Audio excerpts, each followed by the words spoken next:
Sabe, já parou para pensar que as ferramentas que a gente usa todo dia, elas não estão só mudando o nosso jeito de viver, mas as próprias palavras que a gente fala?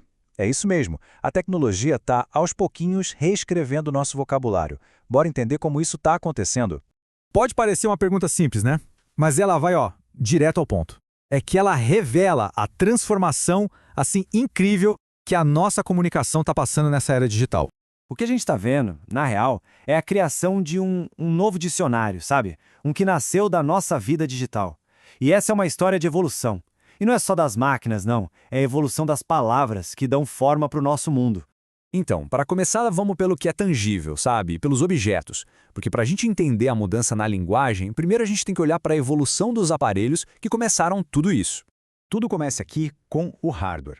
Pensa nele como se fosse o corpo da tecnologia, sabe? São as partes que a gente consegue ver, que a gente consegue tocar, tipo o computador ali na mesa, o teclado que a gente digita, o monitor para onde a gente olha. É literalmente a base física de todo o universo digital. E aqui, olha só, aqui a gente vê a primeira grande revolução, a portabilidade.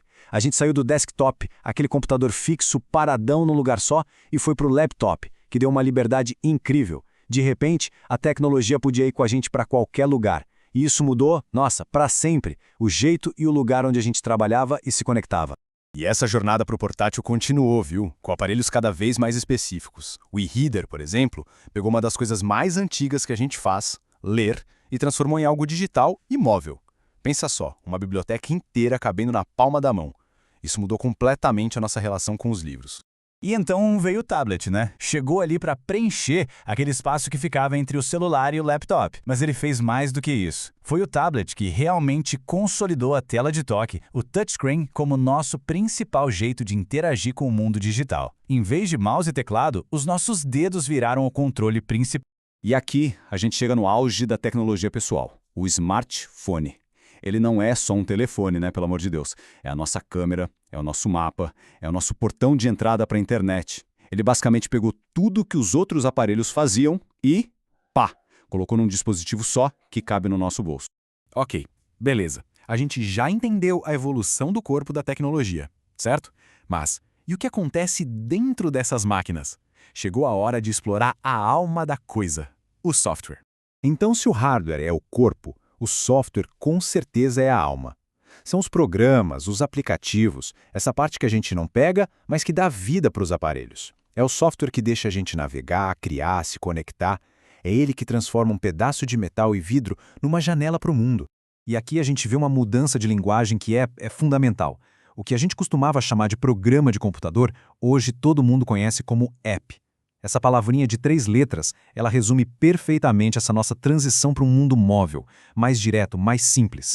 O software meio que organiza a nossa vida online em diferentes espaços, sabem? Os navegadores, por exemplo, deixam a gente explorar a imensidão da internet. As redes sociais conectam a gente com outras pessoas. E as plataformas de blog, bom, elas dão uma voz para a gente compartilhar ideias. Cada tipo de software acaba criando um novo tipo de mundo e um novo jeito de interagir.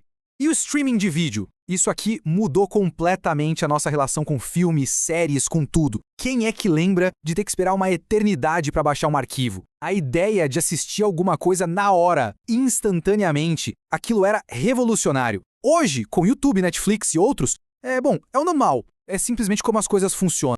Bom, então a gente já viu o hardware, já viu o software, mas a mudança mais profunda de todas, ela não está nos aparelhos nem nos programas. Ela está na gente. A tecnologia deu para a gente novas ações. E para essas novas ações, a gente precisou de novas palavras.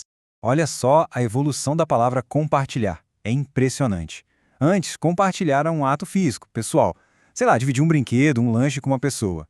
Hoje, virou uma ação digital, pública.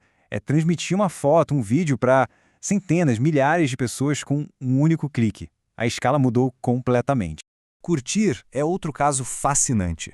Deixou de ser só um verbo, um sentimento, e virou também um substantivo, o like.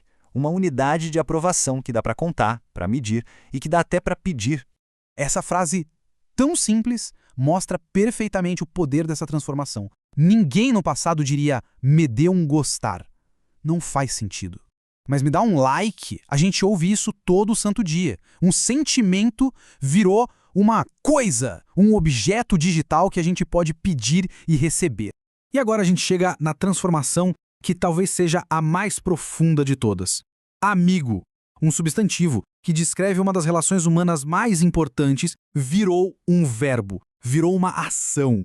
Hoje, a gente adiciona um amigo como se fosse um item numa lista. Isso muda tudo.